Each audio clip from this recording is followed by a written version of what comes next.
Assalamualaikum warahmatullahi wabarakatuh. Selamat pagi dan salam sejahtera Pak untuk kita semua. Selamat pagi juga untuk Sobat JDIH dimanapun berada. Kembali lagi bersama kami Ihsan Muhajir pada podcast JDIH Provinsi Jawa Tengah. Sobat JDIH, pada pagi hari ini tema podcast kita menarik. Apa itu? Podcastnya adalah pengelolaan barang milik daerah, yang mana di Provinsi Jawa Tengah sendiri terdapat perda yang baru, yaitu Perda nomor 3 tahun 2025 tentang pengelolaan barang milik daerah. Tentunya kami dari tim JDIH Provinsi Jawa Tengah telah menghadirkan narasumber yang berkompeten di bidangnya, yaitu Bapak Adi Raharjo selaku Kepala Bidang Aset pada Badan Pengelola Keuangan dan Aset Daerah Provinsi Jawa Tengah. Selamat pagi. Selamat pagi Mas Ihsan, selamat pagi Sobat JDIH dimanapun berada.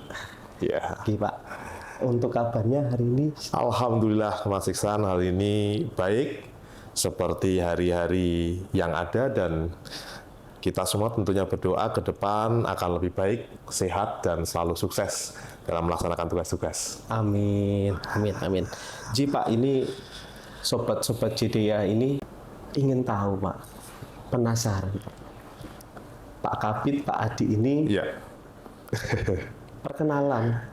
Kira-kira latar belakangnya dulu itu seperti apa, sekolahnya, kemudian riwayat untuk penugasannya seperti apa, dan saat ini bertugas di mana? Siap, nggih. Matur nuwun Mas Ihsan, rekan-rekan Sobat JDIH. Jadi mungkin secara singkat Mas Ihsan, saya Adi Raharjo. Saya sendiri sudah bertugas di pemerintah Provinsi Jawa Tengah sejak tahun 2000.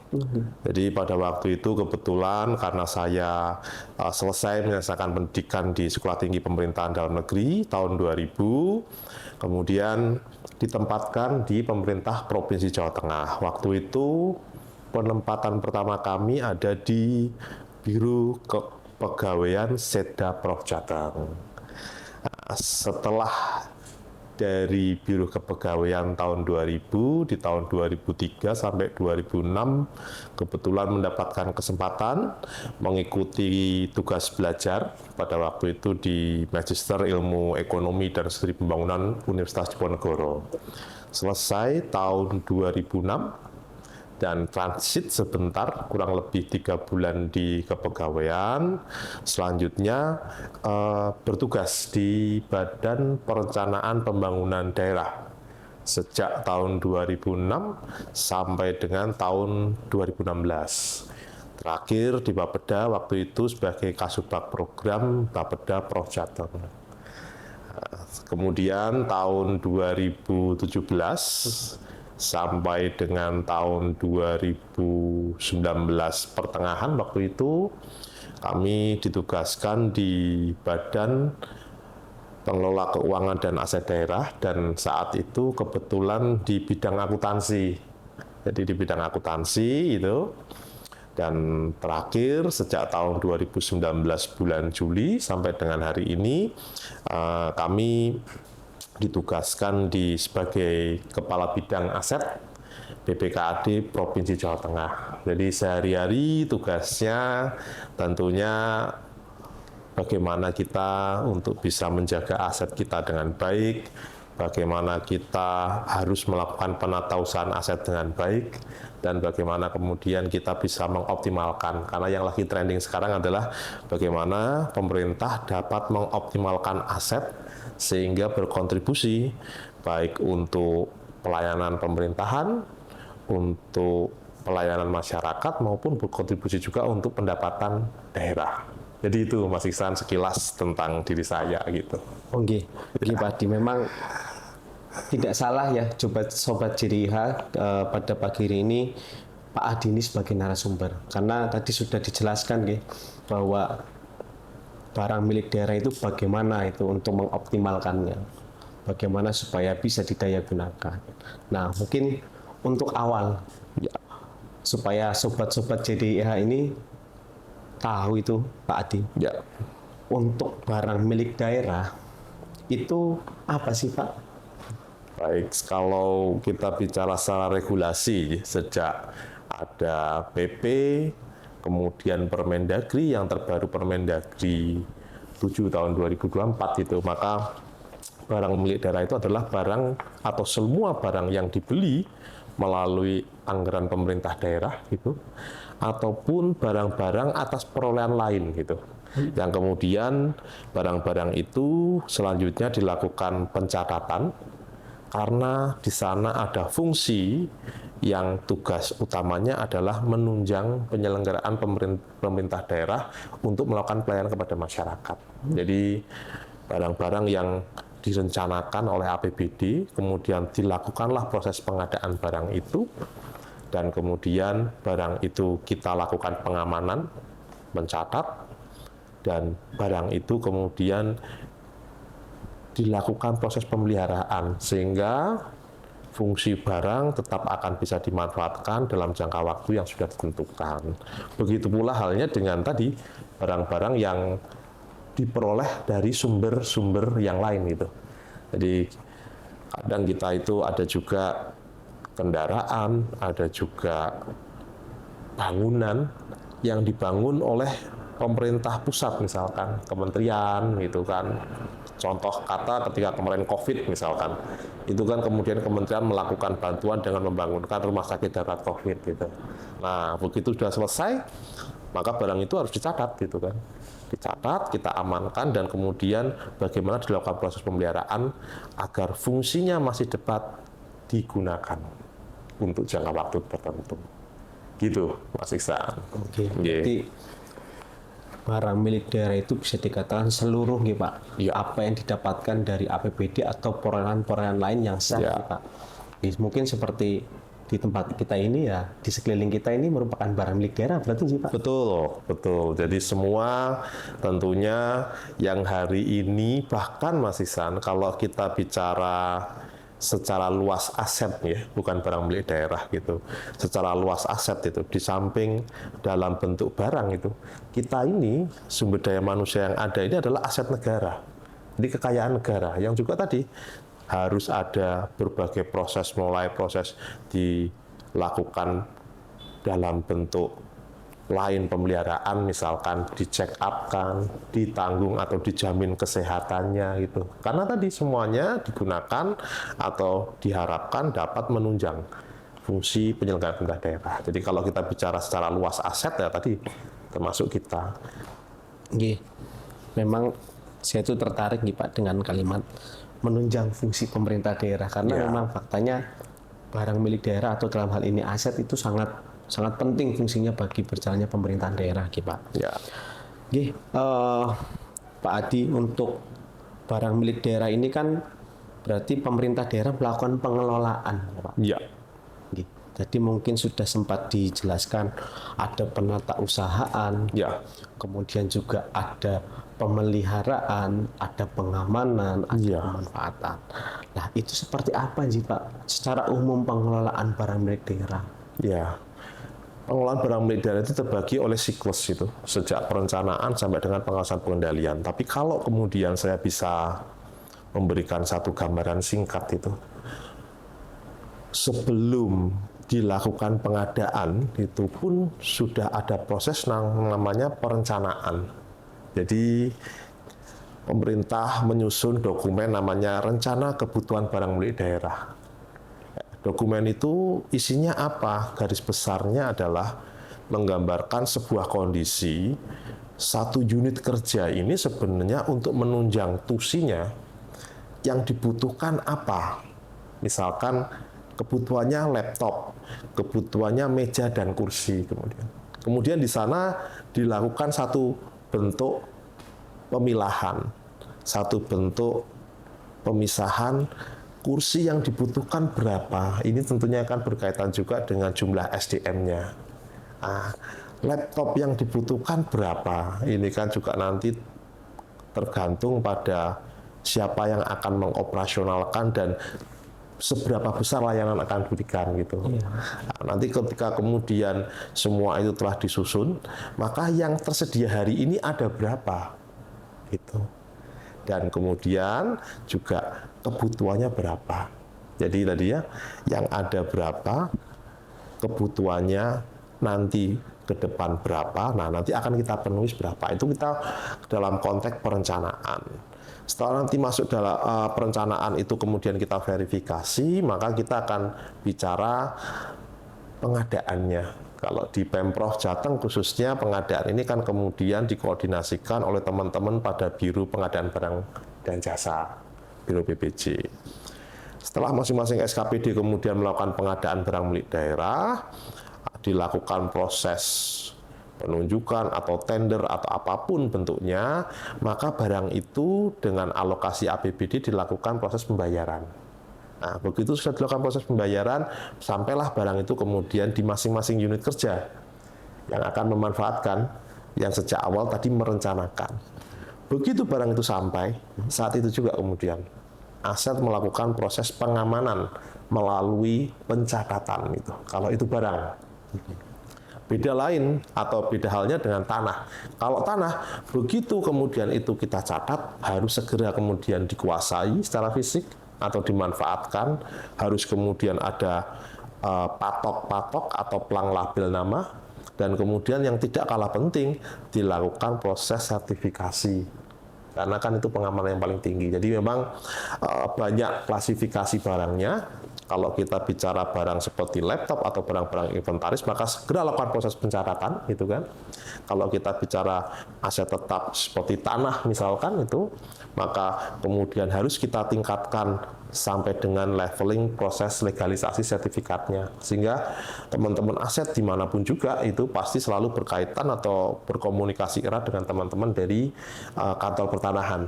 Karena ada proses-proses untuk kita melakukan penyelesaian sertifikasi barang milik daerah. Gitu Mas Isa. Nah, tadi setelah kemudian direncanakan, dimanfaatkan, ditata usahakan, nah tadi yang terakhir adalah dilakukan proses pengamanan. Apakah setelah itu selesai? Tidak. Kemudian setiap tahun itu dari proses mulai perencanaan sampai dengan pengamanan, tentunya kita akan kemudian menyusun satu bentuk laporan neraca barang milik daerah. Dulu kita beli laptop misalkan 3, sampai dengan hari ini apakah kondisinya semua aktif bisa digunakan? Atau jangan-jangan tinggal 2 sedangkan yang satunya kondisinya rusak berat. Nah itu selalu kemudian dilaporkan dan selalu kemudian dinamis, dapat kita ketahui dari pelaporan yang ada di sistem informasi manajemen aset. Dan setiap akhir tahun kemudian itu akan dilakukan pengujian oleh teman-teman auditor, dalam hal ini Badan Pemeriksa Keuangan, untuk kemudian dapat disajikan dalam satu dokumen besar namanya laporan keuangan pemerintah daerah, dan di sana kemudian akan muncul ini yang selalu ditunggu-tunggu. Apa sih opininya? Wajar tanpa pengecualian, wajar dengan pengecualian, atau bahkan kita mungkin amit-amit ya, semoga tidak pernah terjadi, disclaimer, artinya tidak dapat dipertanggungjawabkan. Wah, itu. Nah, itu mungkin yang sangat-sangat kita hindari. Jadi kita hari ini alhamdulillah Pemprov Jateng sudah wajar tanpa pengecualian sejak tahun 2012. Seingat saya, dan ini harus coba terus kita pertahankan bersama-sama. Nah, Mas Ihsan. Tadi ya Sobat Jakarta ya, sudah dijelaskan oleh Pak Adi, mulai dari proses perencanaan, kemudian sampai dengan tadi ada pencatatan, ada pengamanan, kemudian ada pemeliharaan. Satu Pak Adi yang saya tertarik di awal ini, itu terkait dengan pencatatan melalui SIM aset ya Pak ya, Sistem Informasi Manajemen Aset. Itu kalau di Provinsi Jawa Tengah sendiri, itu SIM aset itu apakah sifatnya internal ataukah memang sifatnya itu sudah terintegrasi dengan pemerintah pusat Pak? Baik, kalau saat ini sistem informasi manajemen aset yang kita gunakan masih bersifat internal, masih bersifat internal, artinya belum kita menggunakan EBMD karena pusat memang saat ini mencoba untuk menghimbau, mendorong utamanya kepada daerah yang belum memiliki sistem informasi manajemen terkait dengan aset. Jadi masih ada Mas beberapa daerah Pemda yang sama sekali dalam penyajian laporan asetnya itu bersifat manual gitu. Sedangkan kalau Jawa Tengah sendiri, alhamdulillah kita sudah menggunakan SIM aset ini sejak tahun 2012 gitu. Nah, artinya tadi kembali ke pertanyaannya, sistem ini masih bersifat internal, kita gunakan untuk kepentingan kita dalam rangka menyajikan laporan-laporan yang dibutuhkan gitu. Ketika kemudian laporan-laporan itu dimohon oleh pemerintah pusat, maka output dari laporan yang diminta oleh pemerintah pusat itu juga kita upayakan kita penuhi dengan menggunakan SIM aset kita tadi saat ini. Mungkin itu Mas. Oke, wah ini menarik ya. Jadi ternyata belum tentu juga gitu bahwa di setiap pemerintah daerah saat ini sudah memiliki yang namanya sistem informasi manajemen aset. Yaitu Pemprov Jateng ini berarti sudah satu langkah di depan dalam Alhamdulillah. sudah menyediakan sistem tersebut, aplikasi tersebut sehingga data-data terkait dengan aset atau barang milik daerah itu tersajikan dengan baik seperti itu ya Pak. Insya Allah demikian Mas. Nah, itu yang juga menjadi hal terpenting dalam pengelolaan barang milik daerah. Ya, baik Sobat JDIH, ini juga mungkin jadi pertanyaan juga Pak Adi, yang mana ketika kita berbicara mengenai pengelolaan barang milik daerah itu sebenarnya yang berhak untuk melakukan pemanfaatan itu siapa gitu Pak. Mungkin di sini sobat-sobat JDIH ini ingin mengetahui Pak, apakah pemanfaatan itu hanya bisa dilakukan oleh SKPD ataukah pemanfaatan aset atau barang milik daerah ini dapat dilakukan oleh di luar SKPD Pak. Mungkin bisa dikatakan masyarakat, seperti itu Pak. Atau mungkin bisa digunakan oleh badan-badan hukum lain. Nah, seperti itu Pak. Ya, Mas Iksan. Jadi barang milik daerah ini kalau kita bicara tadi perencanaannya, perolehannya, dan tujuannya sebenarnya paling utama digunakan untuk menunjang tusi penyelenggaraan Pemda. Artinya diutamakan ketika dilakukan proses pengadaan oleh teman-teman yang saat itu bertugas untuk melakukan verifikasi ya tentunya untuk menunjang Pemda, tidak untuk yang lain dulu. Nah, kalau kita bicara untuk menunjang Pemda, Pemda itu membeli ya tentunya untuk melakukan dalam rangka melaksanakan pelayanan kepada masyarakat kan. Nah, tugas Pemda kan itu salah satunya. Nah, kemudian dalam perjalanannya memang kita temui kondisi ada juga barang-barang yang posisinya sedang tidak digunakan oleh pemerintah daerah. Nah, jadi kalau Mas Iksan mungkin sering melihat ya pada beberapa bidang-bidang tanah yang kondisinya tidak ada penanaman tapi diamankan.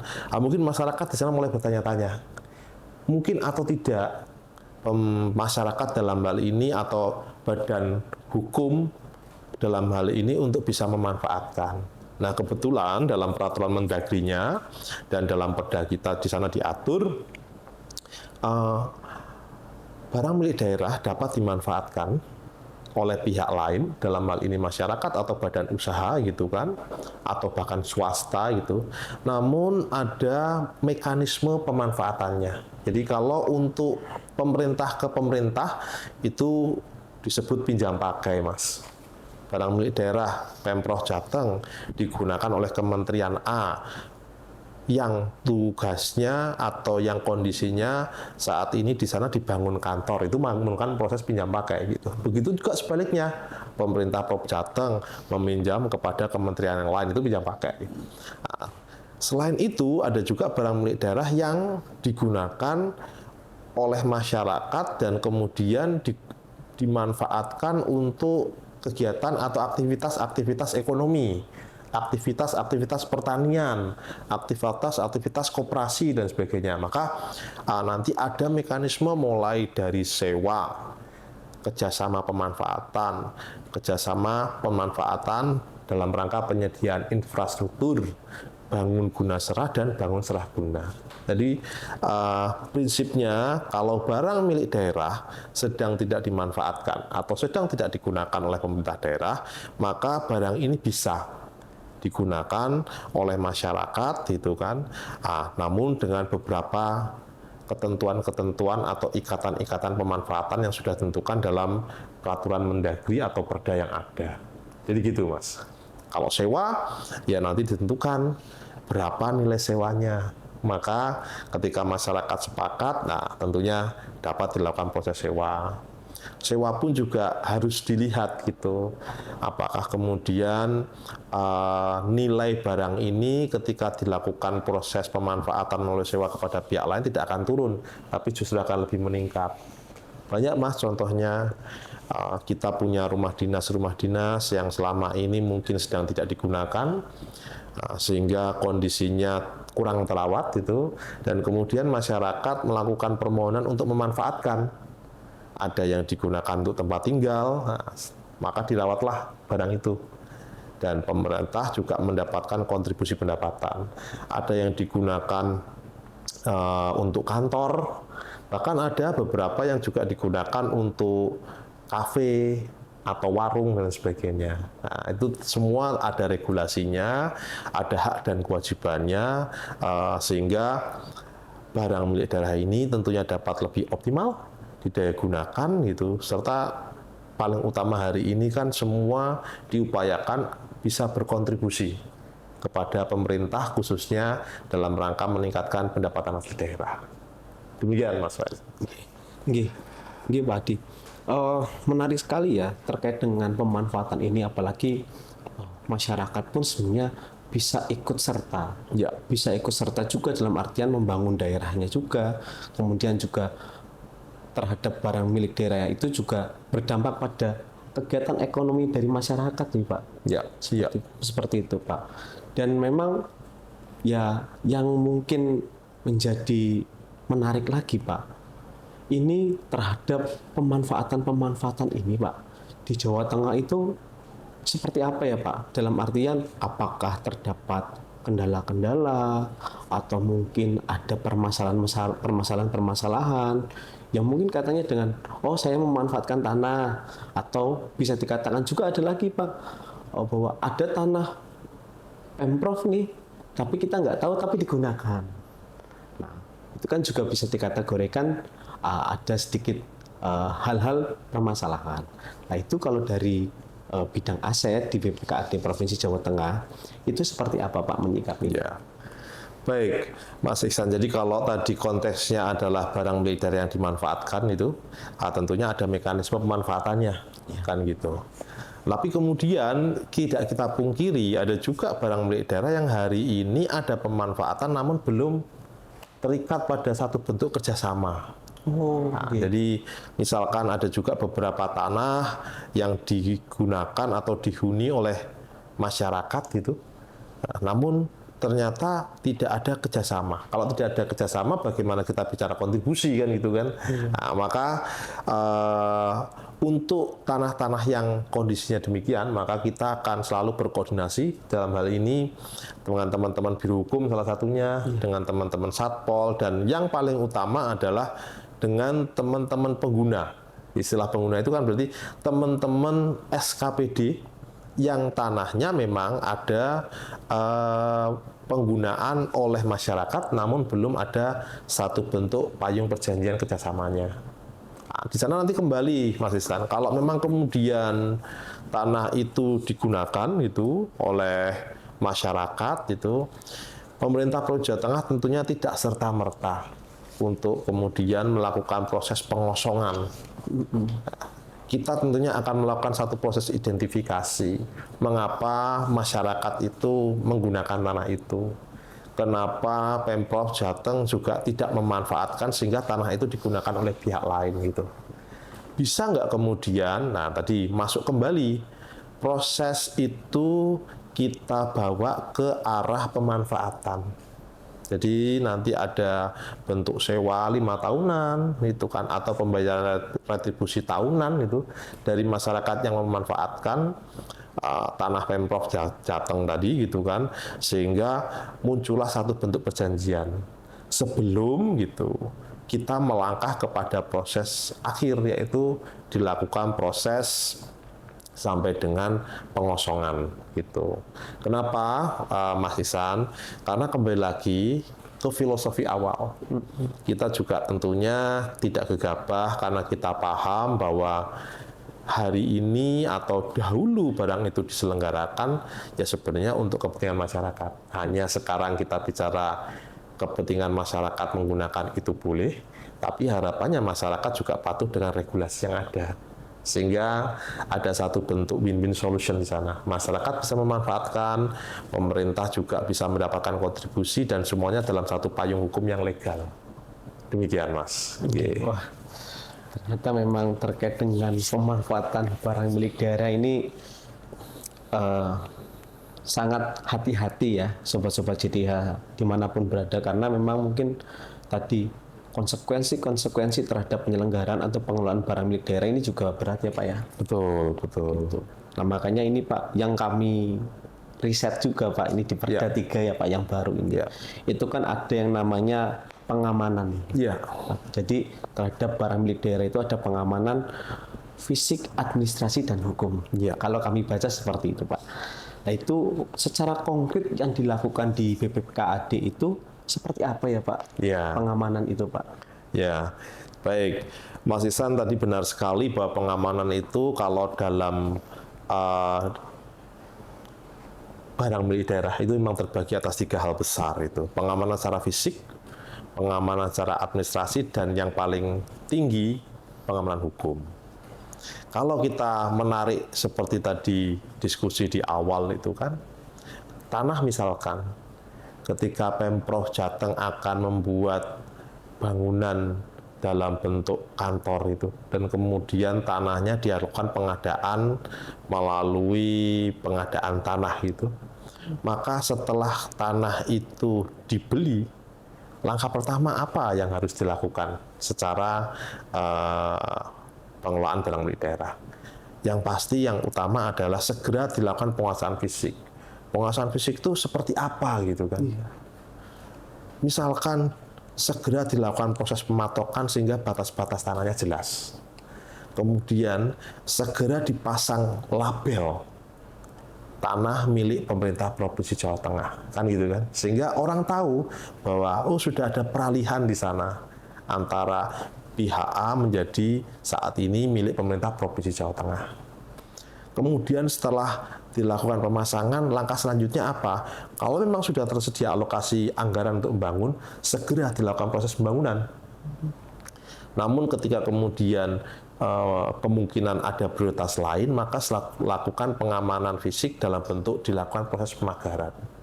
Nah, ini tentunya untuk bidang-bidang tanah yang secara luasan ketika dilakukan proses pemagaran ini masih mencukupi dari sisi anggaran. Tapi kalau kemudian tanah pertanian, tanah perkebunan yang begitu besar, itu kan tentu proses-proses pemagaran ini tidak bisa kita lakukan dalam konteks seluruh tanah dilakukan proses pemagaran. Tapi tentunya dengan pemasangan patok, pemasangan pelang, semua orang sudah paham ada batasan-batasan di sana yang mana milik orang atau pribadi atau institusi yang lain, dan yang mana itu milik pemerintah Provinsi Jawa Tengah. Itu kita bicara pengamanan fisik. Kemudian tidak lupa Mas, ketika kemudian selesai dilakukan proses pengadaan, tentunya kan di sana akan muncul dokumen-dokumen, mulai sejak dokumen perencanaan pengadaan sampai dengan dokumen terjadinya proses jual beli di sana gitu.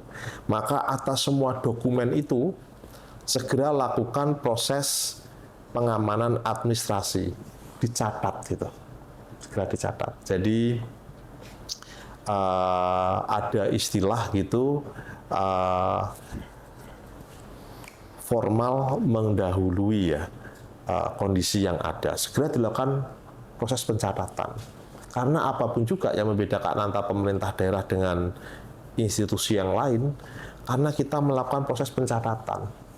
Gitu. Jadi pencatatan dalam SIM aset atau dalam EBMD itu salah satu yang membuat sebuah Pemda itu ketika nanti terjadi sengketa atau permasalahan menjadi satu gantolan utama gitu. Karena kita mencatat. Kok bisa? Karena dicatat itu jelas sekali, Mas. Nomor register yang kita daftarkan berapa? Bentuknya apa? Kalau itu tanah luasannya berapa, alamatnya di mana, sampai bahkan ketika kita bicara tanah itu sudah bersertifikasi atau belum bersertifikasi disebutkan di sana. Hari ini kami mencoba sampai pada mengarah kalau itu dalam bidang tanah atau bangunan, masukkan foto tanahnya. Itu. Dan ke depan insya Allah sudah sampai pada posisi titik lokasi koordinatnya di mana. Jadi kalau itu semua ada gitu kan, aset ini kan sejarah. Artinya sampai kapanpun ketika nanti ada pergantian pengelola dan lain sebagainya, pengelolaan oleh aset diganti atau perpindahan struktur bahkan aset ke unit yang lain, tidak akan ada kekhawatiran karena sudah kita catat sampai bahkan titik-titik itu sudah kita tentukan. Nah, pengamanan yang terakhir adalah pengamanan hukum. Jadi setelah tadi dikuasai secara fisik, kemudian dilakukan proses pencatatan itu. Nah, ketika kita bicara barang ini perlu dilakukan peningkatan pengamanan secara hukum, contohnya sertifikasi ya segera disertifikatkan. Gitu. Kalau kendaraan ya segera kemudian diurus BPKB-nya gitu dan dilakukan proses penyimpanan. Nah, dalam ketentuannya memang penyimpanan atas dokumen kepemilikan ini ada di kami, di BPKAD Provinsi Jawa Tengah. Pertanyaannya adalah, ketika kemudian tanah ini atau kendaraan ini sumber perolehannya ada yang dari APBD atau bahkan dari pihak lain, dan sudah ada sertifikatnya. Namun nama sertifikatnya itu masih nama pemilik sebelumnya. Apa yang harus kita lakukan? Lakukan segera proses balik nama. Ya, sehingga ada kekuatan hukum itu yang jelas karena tadi kronologis, timing, step by step-nya semua bisa kemudian dijelaskan gitu dalam proses ya. Itu Mas Iksan. Jadi pengamanan terbagi atas 3 hal dan tadi sudah saya jabarkan satu-satu sejak proses pengamanan fisik, administrasi dan proses pengamanan hukumnya. Gitu Mas. Luar biasa ya. Sangat detail ya Sobat Cedia ini Pak Adi, Pak Kabid ini menjelaskan mengenai bagaimana sih pengamanan terhadap barang milik daerah. Saya saja sampai berpikir, wah ternyata di BPKAD itu tugasnya tidak simpel. Iya, Mas. Kalau kita lihat kan berarti pengamanan barang milik daerah itu dilakukan satu provinsi ini ya Pak? Betul, jadi semua barang milik daerah milik Pemprov Jateng dimanapun berada. Bahkan ada juga barang milik Pemprov Jateng yang di luar provinsi. Misalkan yang saat ini ada di kantor penghubung, maka proses pengamanan itu harus kita lakukan. Proses kemudian pelaporan secara triwulanan atas pengamanannya itu juga harus dilakukan pelaporannya. Karena Mas Iksan sejak tahun 2019 seluruh pemerintah daerah utamanya rekan-rekan pengelola aset itu harus melakukan bentuk pelaporan kepada MCP KPK dan Kemendagri. Jadi setiap 3 bulan memang kita ada form yang harus dilaporkan gitu. Ya Pak? Ya, dilaporkan secara berkala itu. Dan kemudian nanti di sana oleh teman-teman dari KPK, rekan-rekan dari Kemendagri dilakukan satu bentuk analisa untuk dilaporkan oleh masing-masing Pemdanya. Ini pengamanannya gimana? Oh, ada sekian yang belum disertifikatkan. Maka nanti teman-teman KPK tentunya akan mengundang Pemda, akan mengundang teman-teman Kantah untuk mendorong bersama-sama untuk penyelesaian sertifikasinya. Itu demikian Mas. Wah, ini sudah ada pengawasan juga dari MCP KPK ya Pak? Betul Mas, ya, betul. Memang terhadap barang milik daerah ini, kalau saya juga baca di PP-nya yang terbaru PP 28 2020, kemudian Permendagri 7 2024, kemudian di Perda kita juga, itu memang ada satu titik kunci yaitu kehati-hatian ya Pak. Betul. Kehati-hatian dalam pengelolaannya. Oke, tadi Sobat Cedia sudah bisa kan ada gambaran mengenai oh barang milik daerah itu seperti ini. Pengamanannya fisik, administrasi, hukum. Betul. Betul. Nah, ini juga ada lagi Pak dari Sobat Jadinya menanyakan ini Pak. Kalau barang tadi sudah direncanakan, kemudian barang sudah dimanfaatkan. Iya. Nah, kalau lambat laun itu kan pasti ada Pak barang-barang yang mungkin sudah tidak dapat menunjang fungsinya lagi. Betul.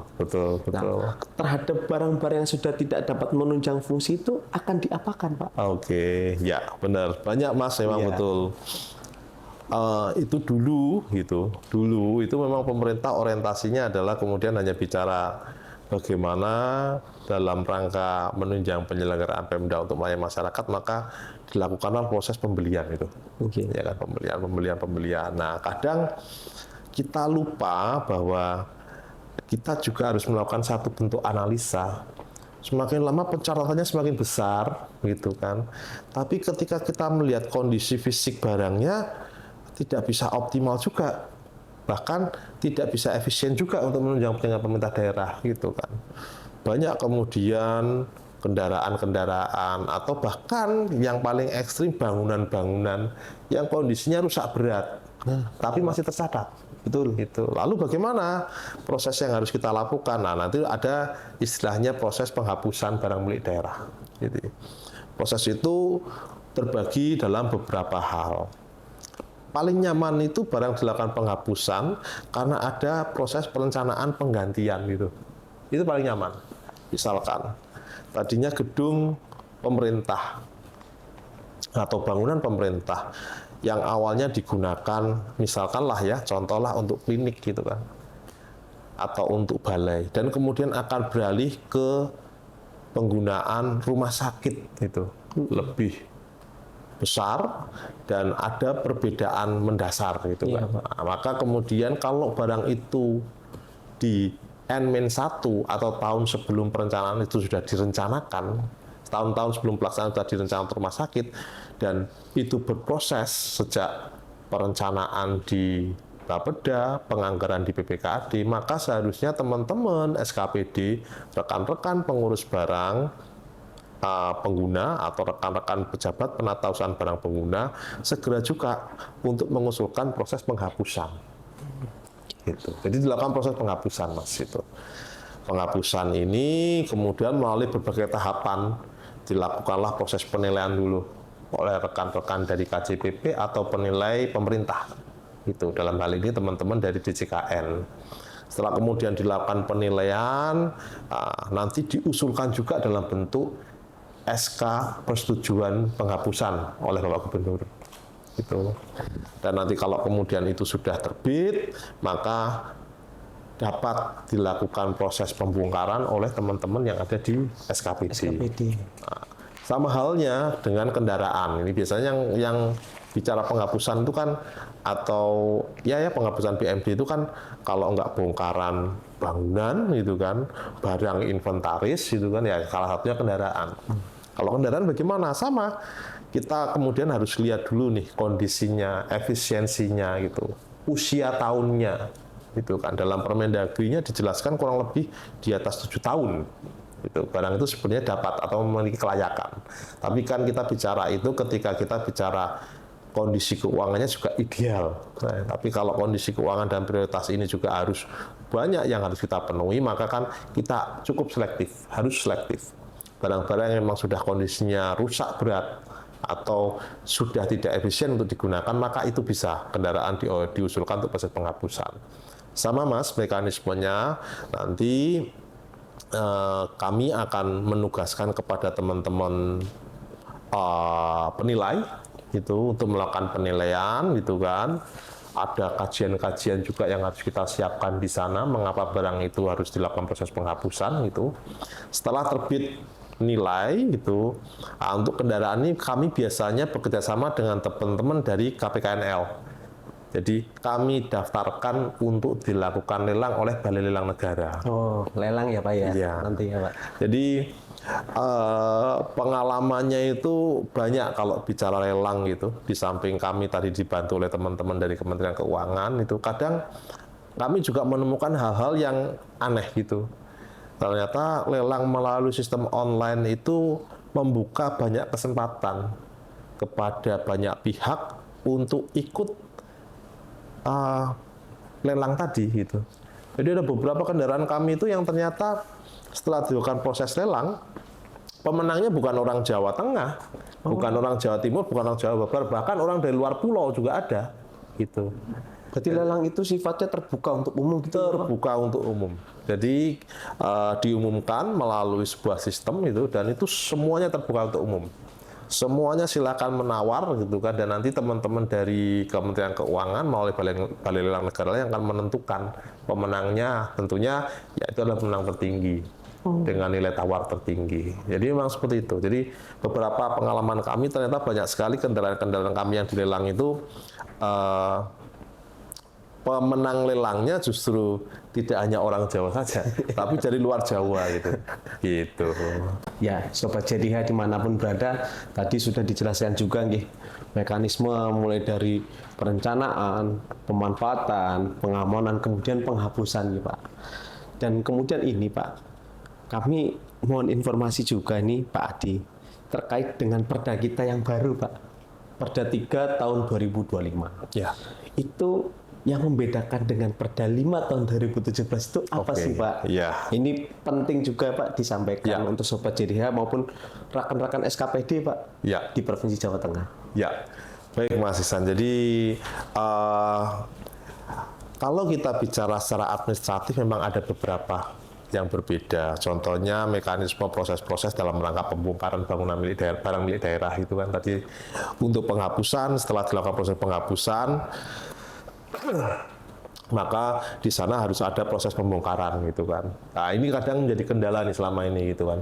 Pembongkaran barang milik bangunan itu terkendala karena proses yang begitu panjang sampai terkadang ketika akan terbangun bangunan yang baru itu bisa saja menjadi mundur prosesnya karena belum terbitnya persetujuan. Kenapa? Ya mungkin administrasinya terlalu panjang. Nah, itu nanti di perda kami di sana akan ada beberapa penyesuaian untuk kondisi-kondisi bangunan, utamanya yang sudah ada perencanaan untuk digantikan bangunan yang baru. Nah, tapi yang paling menarik gitu dari perda yang saat ini terbit itu, sebenarnya perda ini kan juga terbit karena adanya Permendagri 7 tahun 2024. Sebagai perubahan atas Permendagri 19 tahun 2016 tentang pengelolaan barang milik daerah gitu. Secara spesifik dalam perda memang di sana belum langsung mengatur, tapi dapat digambarkan bahwa akan ada rumusan tarif dalam proses pemanfaatan barang milik daerah. Jadi detail di sana Mas. Ketika kita bicara pemanfaatan barang milik daerah melalui mekanisme sewa, yang dahulu kemudian hanya disebutkan harus ada nilainya, harus ada penyesuaiannya gitu kan. Nah, dalam perda ini nanti ke depan sampai dengan level pergubnya atau peraturan pelaksanaannya itu sudah sampai mengatur pada bagaimana perhitungannya. Jadi ketika barang mau disewa, maka harus dilakukan dulu proses appraisal untuk didapatkan nilai dasar. Setelah itu nanti akan kita lihat, ini yang menyewa akan menggunakan untuk apa? Apakah untuk bisnis, untuk koperasi gitu. Nah nanti ada persentasenya. Berarti berbeda ya Pak untuk tarif-tarif itu ya Pak? Sangat berbeda. Dan bahkan gitu, karena kita mengacu pada Permendagri 7 tahun 2024, sampai pada proses ketika akan membayar setiap tahun atas satu nilai yang sudah disepakati, atau membayar di muka ketika proses penjajian itu berlangsung selama 3 tahun, 5 tahun, itu juga ada perbedaan di sana. Gitu. Jadi memang barang milik daerah ini sepertinya baik pemerintah pusat maupun pemerintah daerah ingin agar proses pengaturannya lebih jelas, gitu, lebih jelas. Gitu. Itu tadi hal-hal mendasar Mas Ihsan yang berkaitan atau yang membedakan antara Perda sebelumnya dengan Perda 3 tahun 2024. Demikian Mas. Wah, itu Sobat JDIH sudah dikasih bocorannya, ya kan? Tanpa perlu membaca secara utuh Perda 3 tahun 2025, tapi sudah dikasih tahu kuncinya. Yaitu apa? Ada beberapa hal yang memang dirubah atau ya dirubah gitu Pak Adi. Iya, Dari Perda disempurnakan dari Perda 5 2017 kepada Perda 3 tahun 2025. Ya. Nah, itu bisa menjadi hal-hal yang dapat diperhatikan sih untuk sobat-sobat JDH sekalian. Oke. Selanjutnya gini Pak Adi, ini kan terkait dengan barang milik daerah tadi sudah diceritakan panjang lebar. Kira-kira harapan panjenengan Pak Adi terhadap pengelolaan barang milik daerah itu seperti apa sih Pak nantinya Pak? Ya.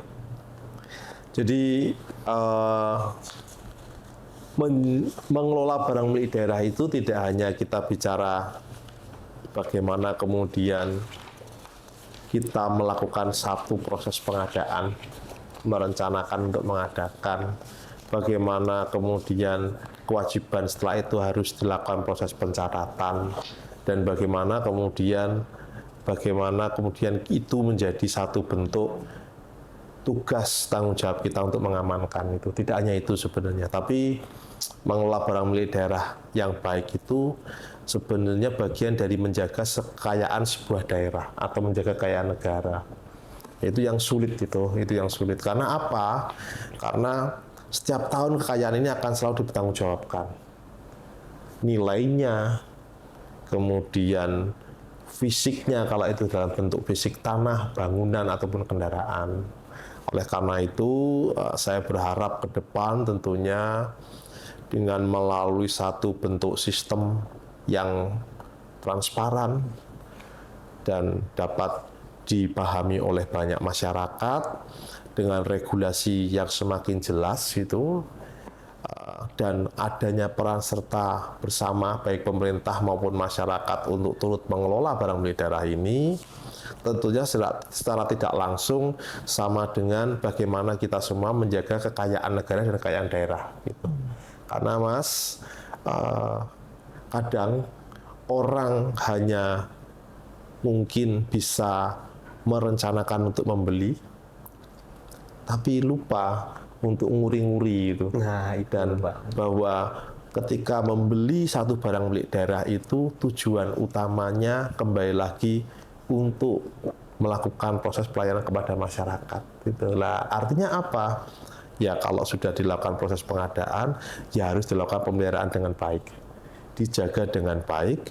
Syukur-syukur itu bisa mempunyai atau bisa berkontribusi memiliki nilai lebih itu ketika kemudian dimanfaatkan sesuai dengan tujuannya. Mungkin itu Mas Ihsan harapan saya. ya itu rekan-rekan sobat JDIH ya, harapan ke depan dari Pak Adi itu supaya bagaimana barang milik daerah ini kita jaga, karena ini merupakan bentuk daripada bagaimana kita bisa menjaga sebuah negara juga ya Pak ya, di mana barang-barang itu harus difungsikan sebaik-baiknya, harus didaya gunakan sebaik-baiknya, dan harus dioptimalkan. Jadi mungkin itu ya Sobat JDIH terkait dengan tema pada pagi hari ini Pak Adi, terkait dengan pengelolaan barang milik daerah. Oke, mungkin dari Sobat-Sobat JDIH itu ingin Pak Adi bersama-sama menutup podcast ini dengan jargon. Oke, iya. Baik Mas, ya. Jargonnya ini gini Pak Adi, ketika saya bilang JDIH Provinsi Jawa Tengah ngayami lan nglayani. Oke, ya. Gitu. Oke. Siap. Izin Pak Adi. Monggo Mas. JDIH Provinsi Jawa Tengah Ngayami lan nglayani. Wassalamualaikum Warahmatullahi wabarakatuh. Matur nuwun. Terima kasih teman-teman semuanya.